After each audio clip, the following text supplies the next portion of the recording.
Do you want to do any type of lead in for it? Yeah, let's talk about guys being dudes. Guys being dudes. Okay. Do you have an example of guys being dudes? Like one that you thought of yourself?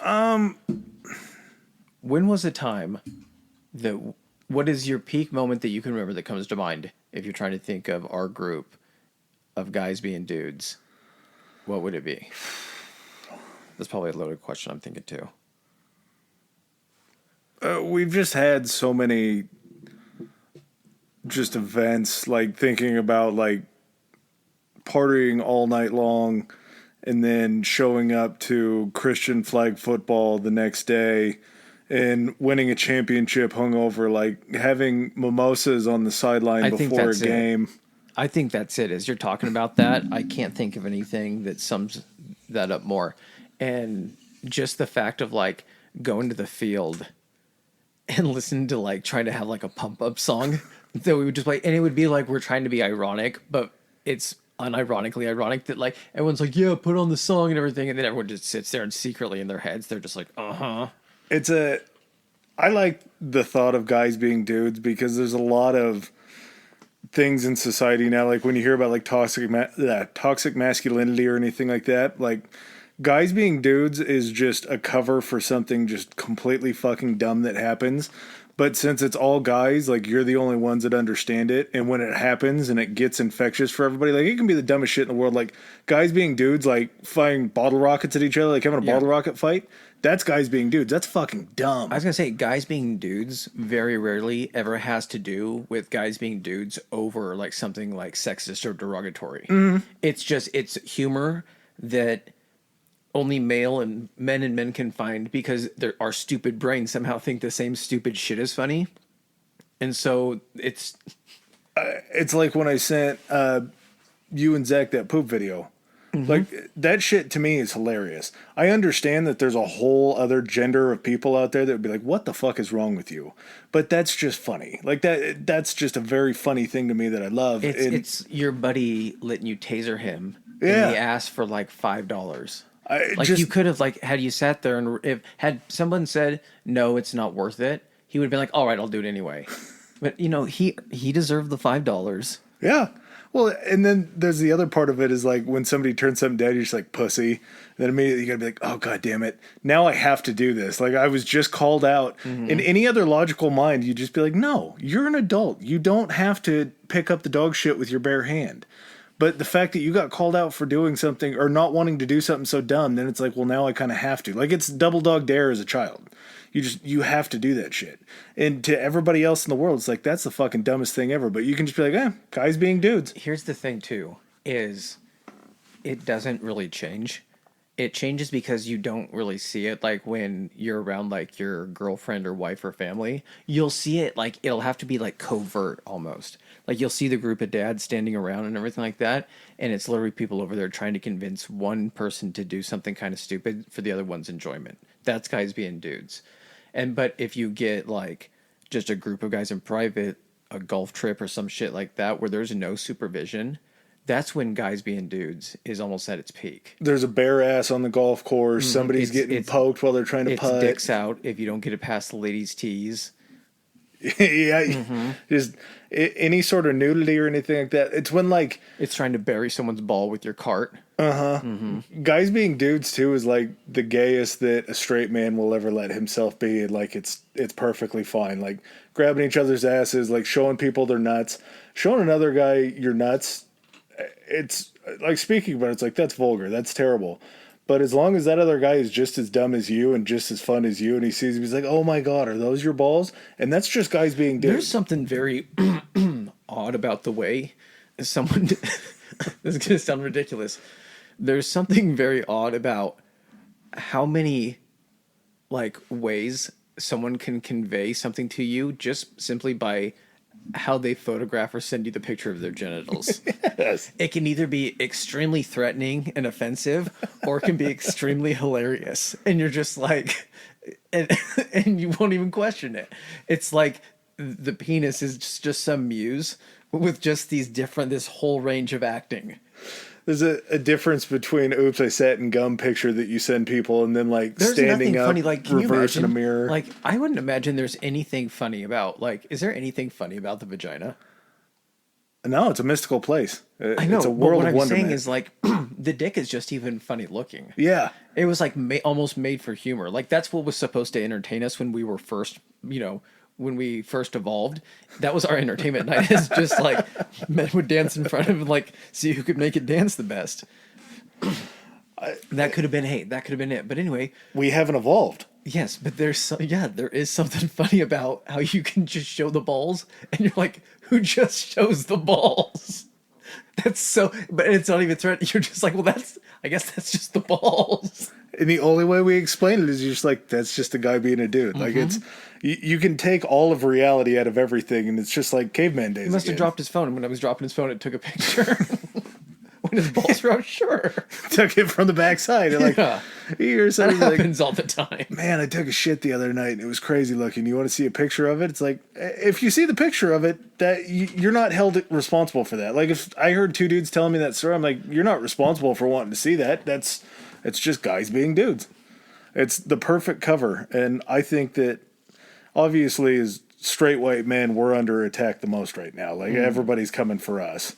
So in order to level the playing ground, I'm sure this expands past races, colors, anybody like that. There's always going to be guys being dudes on every continent everywhere. there's always guys I'm being sure dudes.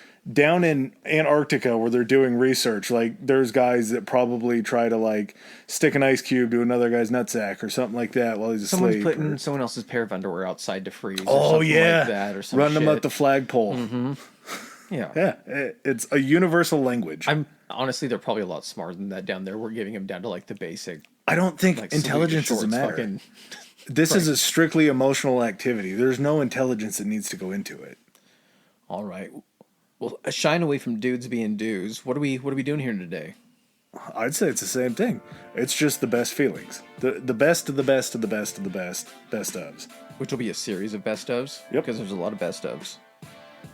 So this week, what were our plans this week? Our plans are going to be One-on-one theme song time.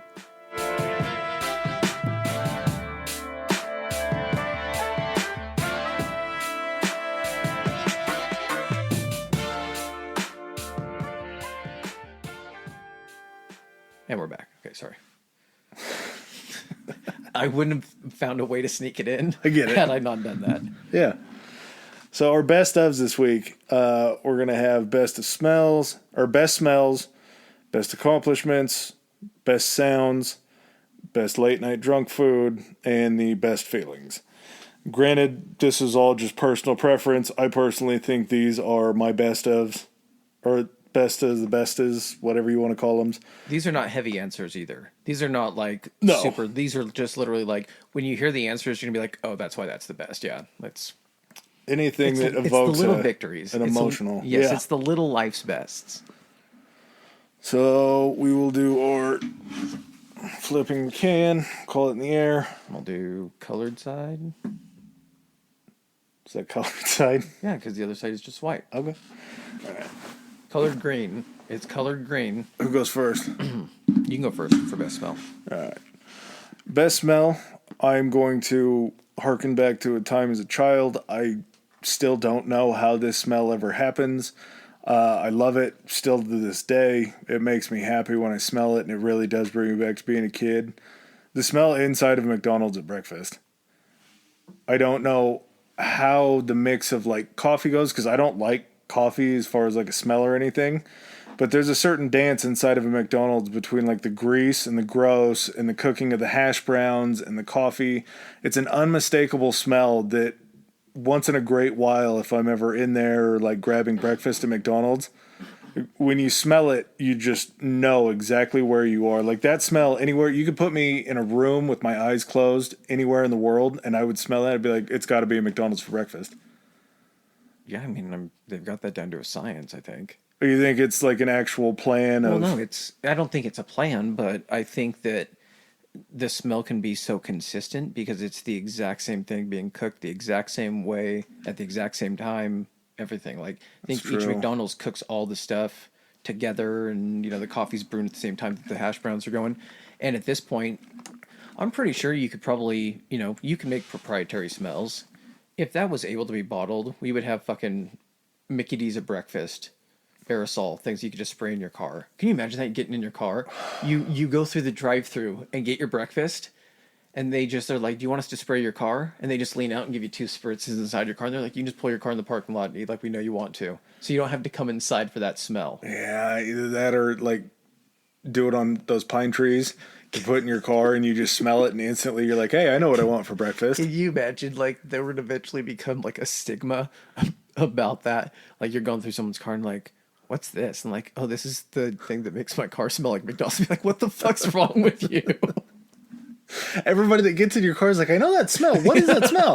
Like, "Oh, it's McDonald's breakfast." Like, You get a lot of fucking McDonald's. yeah, man. in your car, like the smell just stays. No, it's a deodorizer. That's fucked up. Yeah. But you can picture it in your mind. Like it's, that smell is kind of unmistakable. Yes, it's a hardwired into your mind. That's the exact thing that I'm like, what I'm going to talk about. Just being, It's just there since birth.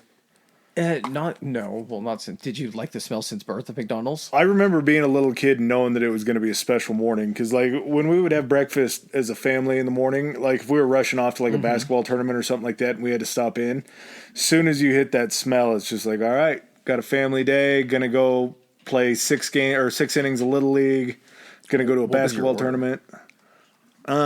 I always have loved the burritos, but the invention of the McGriddle has kind of changed my life for McDonald's. See, That's the only McDonald's I really eat is the How many breakfast. years do I have on you? Like 4? How old are you?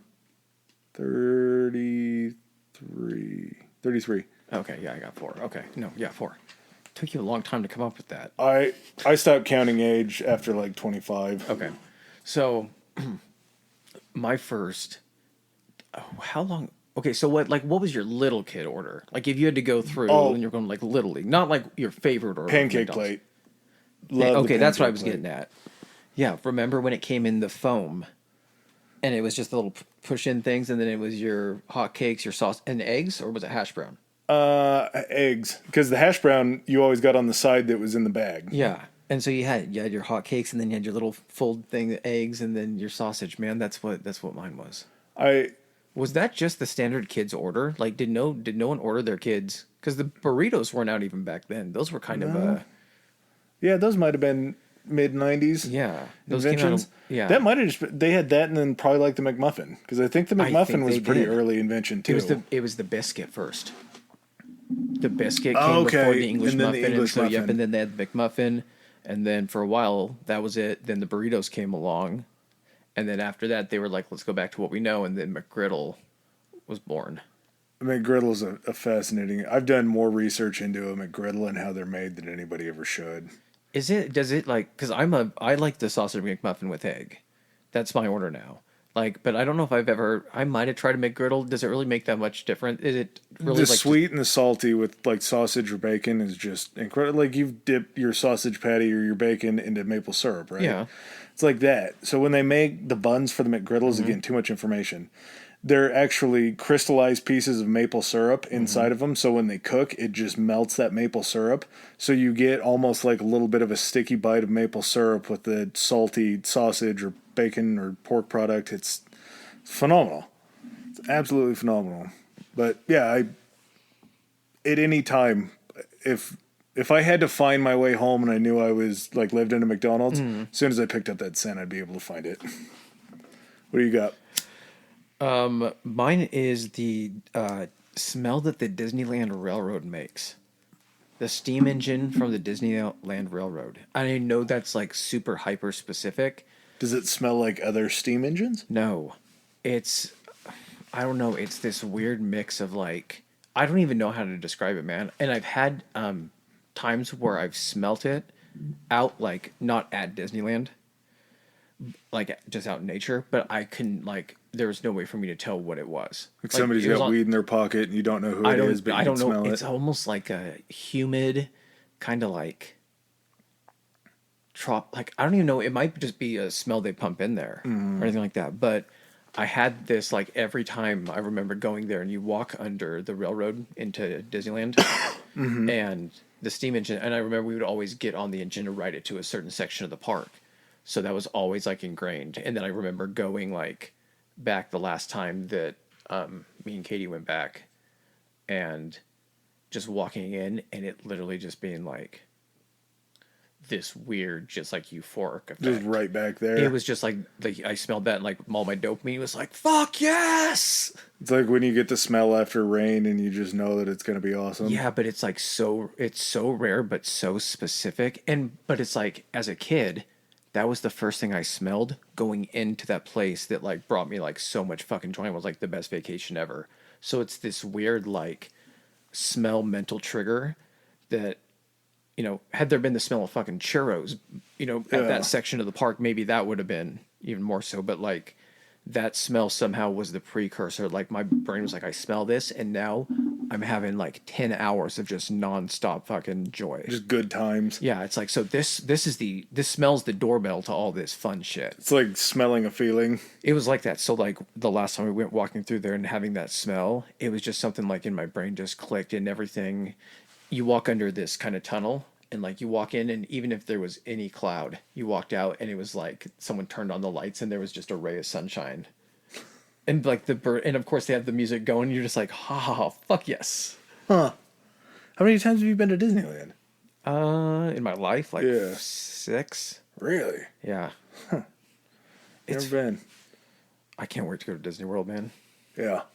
I think that would be I don't understand Disney World and Universal Studios and like how they're intermingled or anything like that, but I'm not even lying to you. You would have so much fun between like all like the Epcot shit and all the food and drink around the world, and like the Animal Kingdom. It's like a huge zoo, and then Universal Studios has all the movie shit. Yeah, Universal seems like it would be the play, but is it all like the same area? Is it the same complex? If you go to Disney World, it's all in Orlando, yeah. Yeah, but as far as like Disney World isn't attached to Universal? No, but I mean, it's like the complex for Disney. We're going to get off a tangent. Okay, I'll just say this. Complex for Disney World is fucking enormous. Yeah. And so some town. Yes, and they own their own property. It's like its own county almost. But then Universal also owns property in Orlando. So it's like driving like onto the opposite side of a city.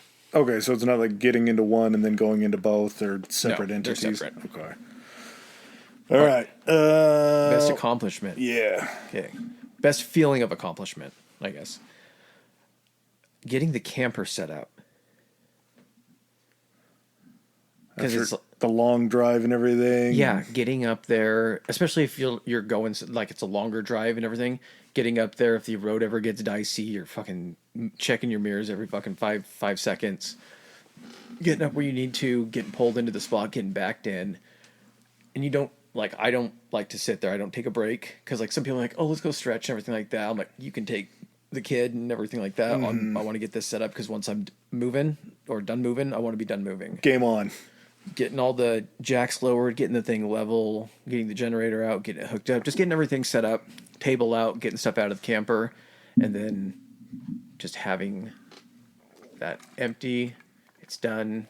You're just not going to move from this spot for the next like 2 days. You can go start setting up a fire, chill out, relax. Is the inverse of that feeling the packing up, or is there a little excitement to get back? No, packing up is a chore. It's just getting, making sure you don't miss any shit, getting stuff packed up. That's the precursor to having to go back to work. Is that the worst feeling then? Okay, so there's two feelings associated with that. One, there's the shitty feeling of waking up, packing up, driving home. Then there's the feeling of, we're home. Yeah. I don't have to deal with this camper thing for a couple days because we usually unpack over the course of a couple days. Mm-hmm. Then there's the feeling of, shit, I got to take this thing back to the storage unit. So there's that. Then there's the crippling fucking stress that I exhibit when I have to park it into the fucking storage unit because it's fucking tight as shit between these two fucking pillars. And there's this broke down fucking car that sticks out a little bit from where I can back in that's been there and rotted and everything. I'm like, who's fucking paying for this spot? It's literally a storage unit. Like, Yeah. who's paying for this spot to keep this fucking broken down car resting here? If that was gone, backing up would be so fucking easy. Get rid of the fucking car. But yeah, getting a camper set up is pretty good. It's a pretty good feeling of accomplishment. I watched a dude yesterday. I was behind him as he was pulling out of a side street, and he was at a stop sign. Car passes, he pulls out, and he probably had like a 25-foot trailer, maybe. Not like a super long one, but long enough for it to be an Like a issue double axle? to tow. Yes. He turns and he cut it so hard trying to maintain and stay in that lane that he drug the stop sign and the street sign all the way down the side of his camper.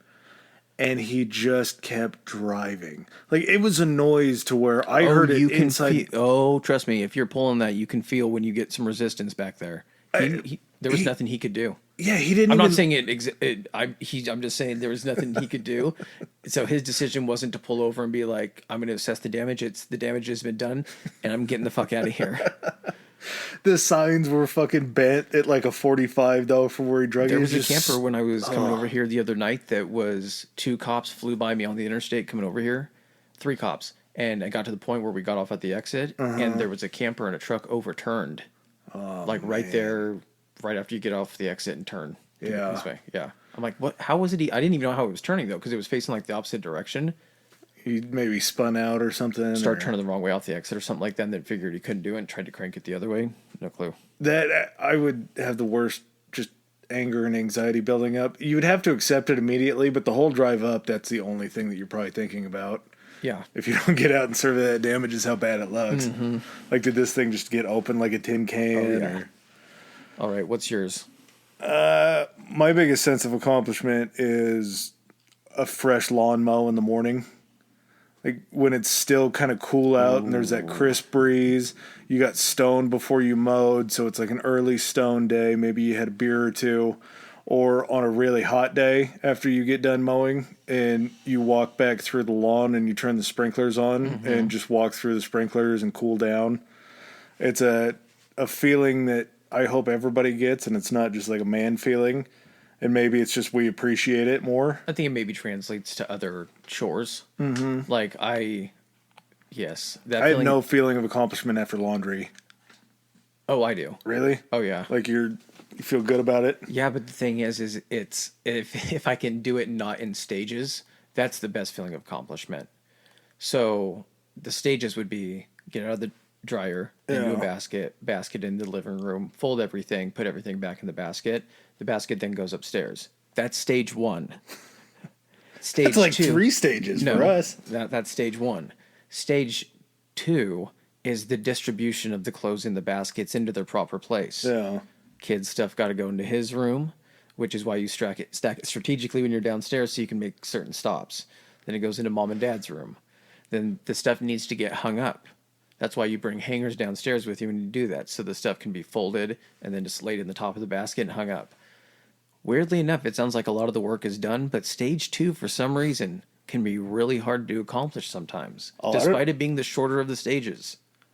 If you'd like a little hack to just go ahead and cut the head off the beast at stage 1, realize that the hangers are in a completely different room that you have to go pull out of that closet.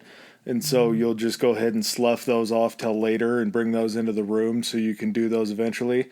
That'll take 3-4 days before you actually get the hangers and then get them hung up. But the reason why you do that is because sometimes I complete stage 1 and stage 2 has to be accomplished by the wife. Yeah. Sometimes the wife accomplishes stage 1 and I'm done with and I get stuck with stage 2. So I want my stage 2 to be as easy as I make her stage 2, which is stuff is already on the hangers. Because most of the time I leave her stuff out already. Because she has... how many drawers does yours have? 5. 5? Mine has 1, 2, 3, 4, 5, 6, 7. And I don't know where everything goes. I don't need that many. I don't know where everything goes, though. So the exchange for her having multiple drawers... the expectation is that she will know where everything goes and I will not. So it will get left on top of the dresser for her stuff that's not hung up. Yeah. And it by her will it find its way into her drawers. You don't want to be intrusive. It's just No. a matter of respect. No, but getting back to the feeling of accomplishment, that feeling, I think the reason why that lawn feeling early in the morning is because you know that that could have been done at any time during the day. You didn't have to wait for a window. It could have waited all the way until the evening and you could have did that. But you were such a go-getter. You're so on top of your shit that you were like, no, I'm going to get this out of the way early. And then guess what? Your day is always hamstringed by that lawn mowing. Mm-hmm. You can put it off, but at the end of the good time is going to be that lawn mowing. It's an hour in your day that has to be shoehorned in somewhere. Mm-hmm. It's like a goddamn piano recital or like a child soccer game or some shit. But what you did is you said, I'm taking control of my day. My day's going to be nothing but possibility. There's something enjoyable too. I'm not a huge fan of mowing the lawn, but there are parts of it that I love.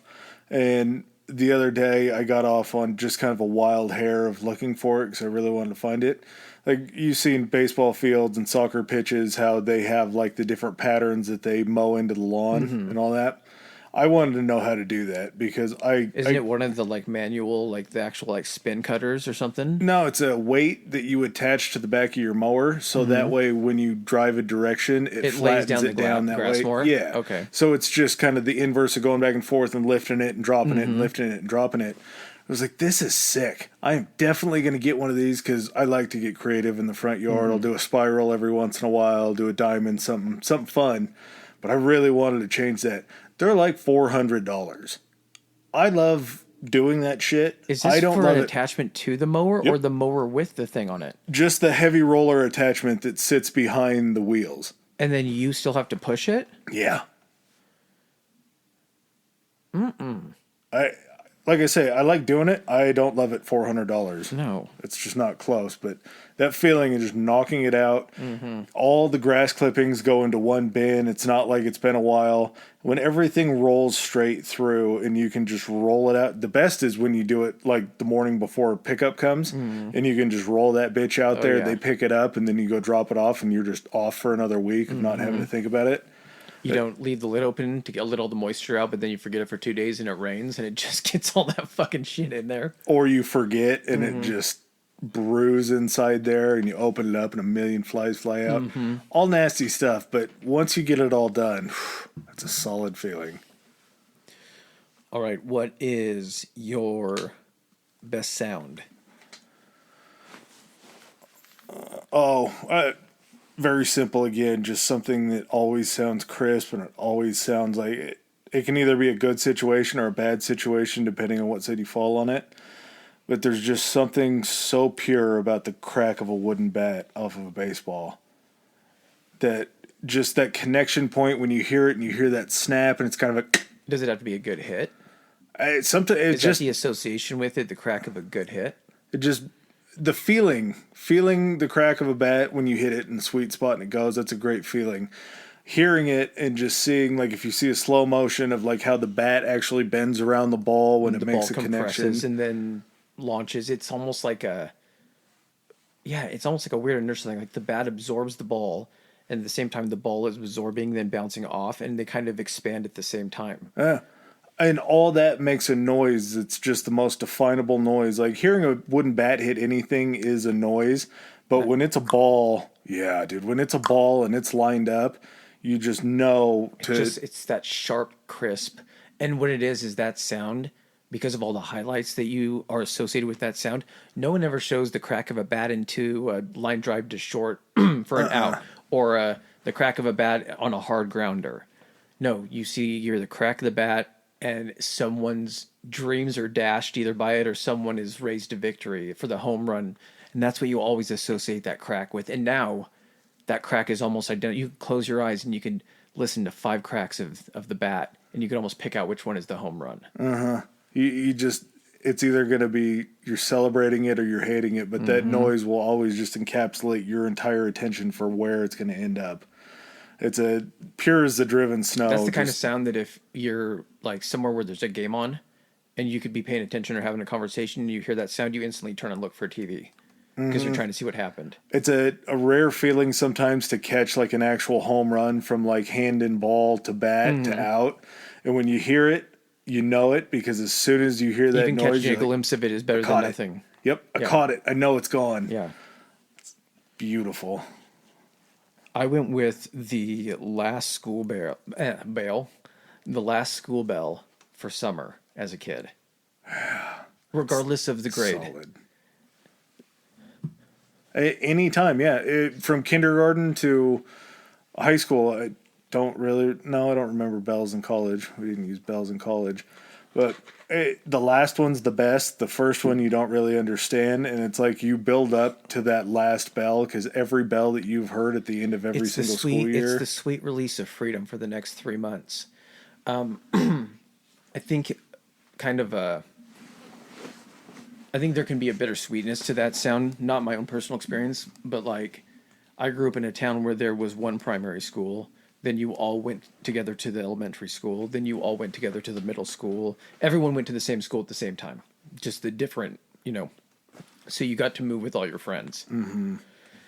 And I know, like in bigger cities, you'll go to all the same, you're still within kind of the same district, but there are possibilities where certain schools cover different portions of the district. Schools that are close will be fed into different high schools. Or Yeah, junior or it's more highs. common, like when families move, when you move within the same city and you're staying in that city and it's only got one school district, but when you're moving within the same city and it's got four school districts in it, you kind of lose friends at the end of those. So some of those, school bells can be really bittersweet of not seeing your friend again or going to school having the last time. But my memory was always, I lived next door to my two best friends, and it was just that sweet release. We all would, get on the bus and be home at the same time, and it was just the purest moment in life is that last time getting off the school bus, or even better when you could drive, ripping out of the parking lot, getting home, parking, and just realizing that you didn't have to wake up. I mean, unless you had a job, everything, but at least for a little bit, you didn't have to wake up early. You do whatever. And guess what you did for that first 2 weeks? You didn't do shit. Then you didn't do anything for the third week. And then you looked and you're like, oh my God, I'm almost already through the first month of summer. But yeah, that last feeling of, especially like your senior year, that weird feeling of like, this is of like fear, a little bit of fear, but like so much like possibility and like joy of, I guess, taking the next step in your life and trying to chase dreams if you have them. I don't know. There was just something about that bell, and it always sounded different depending on what school you're in. It never sounded the same, but just what that bell I think signified. I would argue the last bell gets worse the further you get away from it. Just kind of mentally, because you don't really realize like you're in your own ecosystem when you're in high school and you're in school where like you're forced to be around these people. The last bell gets worse the further you get away from it. Like, So you're saying the last bell's in like your senior year in high school. Okay. so when you're 17, 18, whatever it is, when you graduate and you hear that last bell, it is that opportunity. Like, you're going to go off to college, you're going to go to trade school, whatever you're going to do, you're going to go play sports, or you're going to go learn and do all that kind of stuff. And that ecosystem immediately gets changed, and you move into another pond and you kind of grow your tree. You do all that shit. As you get older and older, you don't realize so much that you were that far away from it just because, like, you're out of there for so long. But then when you think about it, it's like, I had 50 friends that we would hang out with all the time, and now that's gone. Or like, that was a time when depressing, this is going to sound shitty, but that was a time when hope in your life was like at its highest. Like, you had so many hopes and dreams, and the further you had this like you're talking about with this huge group of friends, or even like not even like friends, but like acquaintances, people you knew just by hanging out with at school, that you felt like you had almost this protective bubble of people around you. you're still on the right side of going to bars, where it's like it's a super exciting thing to just go do and hang out with all your buddies and get trashed. And as you get older, you realize that those were going to be like the best years of your life. Like, I know as you get older, there's still great times, but that unadulterated freedom that you had after that last bell for like 5 years, oh God, that was great. Yeah. So it's the beginning. It's kind of like when you were talking about going into Disneyland and you smell that last bell was your smell. It's like, oh shit, these next 7 years. It's because it was all rough. low stakes back then. Yeah. Everything was such low stakes, and that's why you could always have a bigger group of friends, because you never let shit bother you. And then as you get older, you let more shit bother you, or you have different viewpoint on something, but you have limited time, so you're like, this isn't worth my time anymore to try to. Yeah, it just happened. It's a sweet, sweet sound, though. All right, what do you got for your best late night drunk food? Is it drunk slash stoned or just? Drunk slash stoned. Stoned can really be any time. I think I have a more refined palate, much more refined when I'm stoned than when I'm drunk. You think? I'm a fucking raccoon. When I'm fucking drunk, just knocking, like trying to get cans open, just fucking. Yeah. Yeah, I guess it is sort of a different feeling. When you're drunk, usually it'll be whatever you can get your paws on to get in your mouth. If you're thinking about it, maybe more. But late night stone food, mine works either way. And it depends. Like, I would say there's a difference between being out drinking and getting something on the way home. Because 1-1 there is obviously like a taco truck. Because it's just, you have, the world's open. You can get steak, you can get seafood, you can get chicken, everything's going to be different. Okay. But stoned or drunk, it's always pizza. Because pizza is that versatile and it'll come to you, which is a great feeling if A, you can't drive, or B, you're too stoned to drive and don't want to leave your house. And you can get whatever you want. You can get a Supreme, you can get a deep dish if you want. There's a million ways to order it. You can get a calzone, something like that, but it's always going to be versatile, and you're always going to have a little bit left over for the morning depending on how bad that morning goes. Okay, I went a different direction. But it was still, as you described it, it's for the exact same reasons. I went with the questionable 24-hour place burrito. Oh, yeah. I feel like we lived at just that right time that we actually saw the rise Here.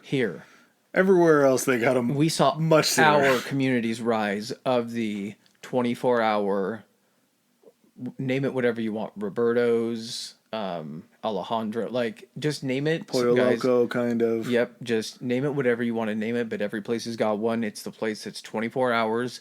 Drive-through is normally open to late. You're not going inside. They serve gigantic burritos, and for the same reason as pizza. And the reason I chose this is because I feel like when I was drunk, it was always too late to have the foresight to order pizza. Sometimes we did, especially at the old house. Someone would be smart enough to have the foresight. It kind of went around the horn to see whoever it was. It was a toss-up. Sometimes maybe nobody came up with it, and then we were shit out of luck. It would take 5 brains to come up with one Someone would idea. be like, hey, we should do this before we get too far gone, so that way we have it here. And someone would take care of it. You know who it usually was? Kev? No, it was usually Cam. Well, the soberest one in the room is That's always what I'm going to saying. have And the one ideas. that wanted to eat the fucking pizza the most. Yeah. And knew that by him taking care of that, he wouldn't have to pay. Or we'd be like, we'll just cover it. And you take care of it, we'll just cover it. And then he would get like his own fucking order of like garlic bread and shit. Something that he could squirrel away to himself. It was like his commission of the idea. But the 24-hour burrito was always accessible. And especially if you're coming back from someplace, you know for a fact that you can order that burrito, and the next morning, half of that burrito is going to be sitting there. Yeah. It's going to be cut in half cleanly, sitting there on a plate, still in its wrapper next to a sauce, next to one of the little ramekins of sauce, and you're going to have breakfast.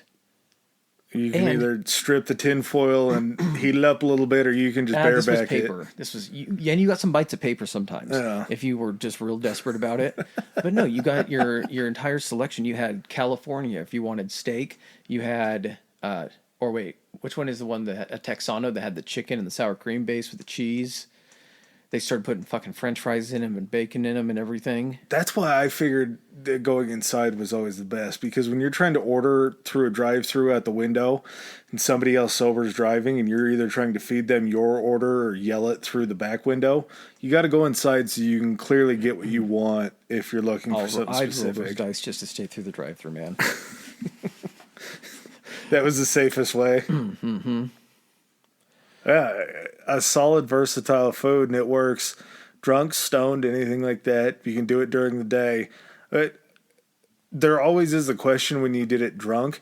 The next day, did you always feel so shitty because of how much you drank, or because of the massive gut bomb burrito that you I'm put sure it yourself was a in? combination of I both. would. And here's I'd the thing, always too. put the blame on the burrito. Here's It would never be my drinking and my own downfall. It would always be the it was last my burrito. drinking. Yes, it was my drinking. The other thing too is like, if I was stoned, like I said, it's the difference between me eating like a fucking raccoon and me at least eating like a discernible like bear at the zoo that like is picky about his food. Like if I'm stoned, I'll sorry.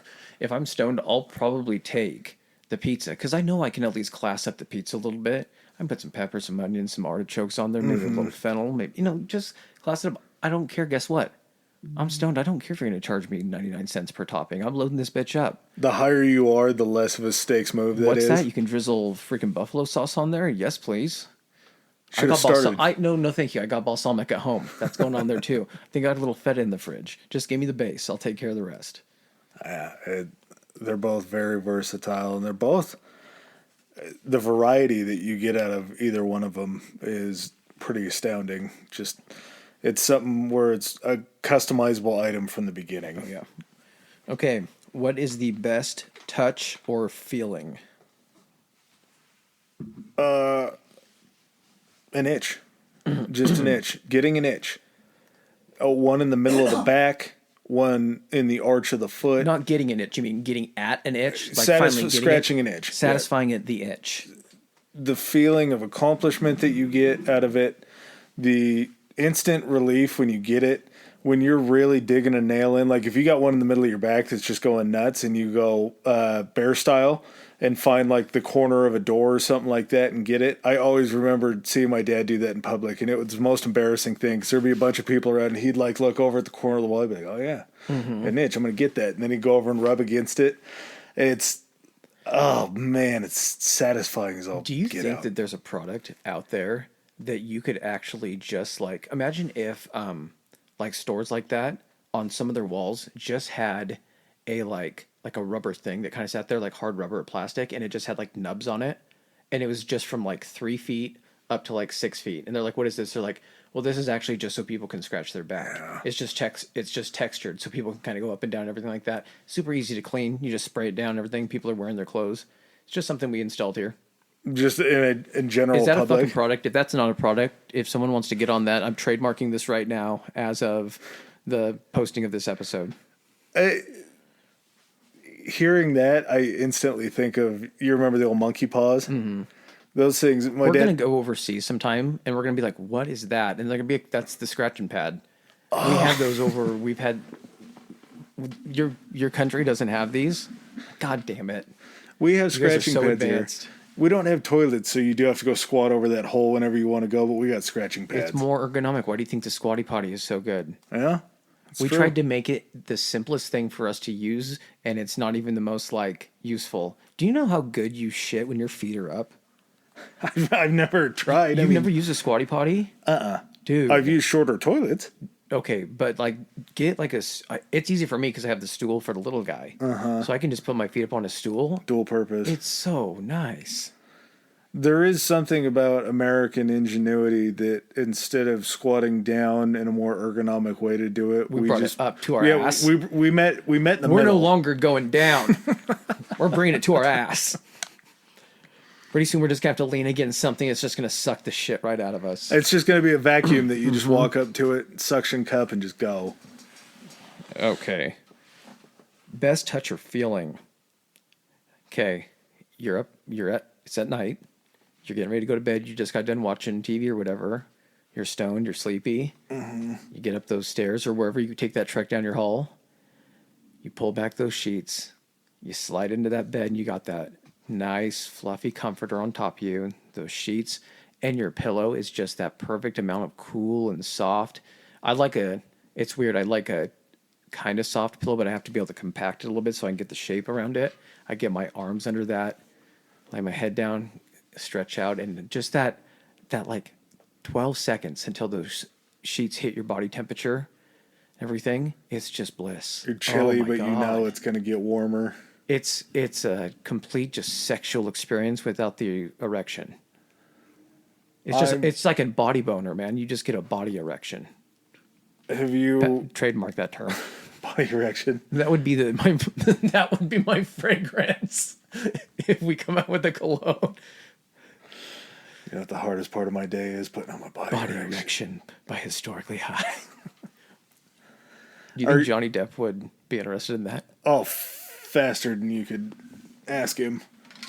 Have you gotten to the stage in life where you start to make spendier and spendier sheet purchases based on the level of comfort that you feel like you deserve in bed?